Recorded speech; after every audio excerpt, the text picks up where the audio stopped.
From all of my previous videos, you should already understand most of the terminologies that we need to use in King 1 Oracle. Other than the elemental cycle, we also need to observe how is the trend of any events. For instance, if you're asked about your business, asset line is the matter element.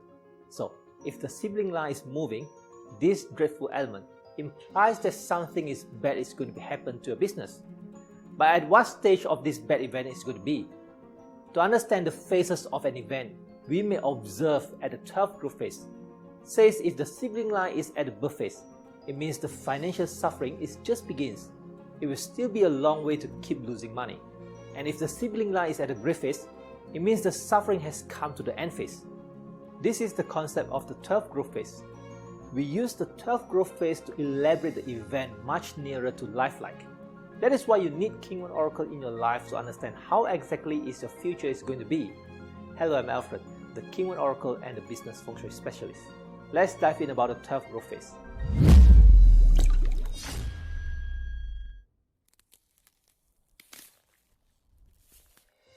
12th growth phase is a term to state the phases of an event. If you learned Bazi before, then this 12th growth phase should be something familiar to you, as it is the exact same concept from the Bazi system. From this chart, the 12th growth phase started at the birth phase and ended at the gestation. The starting and ending phases in this table is not necessary to be the right sequence. However, this is the topic in the Bazi, and I will not discuss further from here. When we use Bazi as a tool to analyze an event, we will need to use up all the 12 stages. But in King 1 Oracle, we don't need to use all of these 12 stages. We only need to take the 4 stages from the 12th growth phase. The 4 stages that we need in King 1 Oracle is the birth phase, the blossoming or the peak phase, then the phase of the graveyard. Now, is these 3 phases looks familiar to you? This is the 3 combo that I have explained in this video. If this doesn't sound familiar to you, then I strongly recommend you to watch this video. Beside these 3 phases, another stage that we need is the extinct phase. The 12th growth phase that we need in King 1 Oracle is derived from the day branch. Let me show you an example. How does it work? Now, we have Yin Wood in the hexagram, and the day that you cast is high water. Yin Wood is the birth to high water. This line is called birth phase. Now, if you get the same hexagram, but your casting day is now changed to the day of Mawud. Mawud is the blossoming at the same element. So this wood line that appear inside the hexagram is in a blossoming phase. So if the day you cast now again change to the day of Wei Earth, then these wood elements that appear in the hexagram is now entering into the graveyard. And if now your casting day change into the day of Sun Metal, then the wood line that appear in the hexagram is now at the extinct phase. Regarding the meaning of birth phase and blossoming phase, I've already explained in my previous videos, so I will not make further explanation from here. Now, let's see what is the grave phase that is going to do with the hexagram reading. The graveyard in King 1 Oracle has a lot of meaningful implication. For instance, when you are asked about serious sickness, that the condition is near to death, we first need to see if there is any possible solutions from the hexagram, so that we can send a proper treatment. If we couldn't see any possible solutions from the hexagram, and at the same time, we see that the line is entering into the graveyard, this graveyard could possibly represent the real cemetery. It means very difficult to get healed. Other than that, generally, it could mean a confined space, just like a tomb. It means things couldn't get out. The confined space here is not necessary to be in a physical form. It could be an intangible form. For example, if you ask about business, the matter element has entering into the graveyard. This means that it is in an unprofitable investment. But if the sibling line is entering into the graveyard, it means this venture has no competition. And when we ask about traveling safety, we see self line is entering into the graveyard. It means can't get out of the space. The graveyard also means to collect and to retain. If you are asking about inheritance, your wealth is entering into the graveyard. It means your assets are safe from the legacy hunter. If you're looking for someone and he is entering into the graveyard, it means you can't find him. He is hiding away from you. Literally, the word graveyard sounds creepy, but it doesn't really mean something bad to self-line or to the matter element. It always depends on the question and the situation. For the extinct phase, it means disappear, no more exist. It is the phase after the graveyard. You can see extinct like this. When someone dies, they will get into the grave, and after the grave, his physical body will go on forever after some times. So this is extinct. When the element that you need in the hexagram is entering into the extinct phase, it is definitely not something we wish to see. But when the dreadful element is entering into the extinct phase, this is the sign that all the suffering is now coming to the end. You can memorize these 4 phases with the palm mnemonic. Before I show you how to memorize with the palm mnemonic, you need to understand the 3 terms in the 12 palaces. First is the traveling horse positions that from the 4 corners.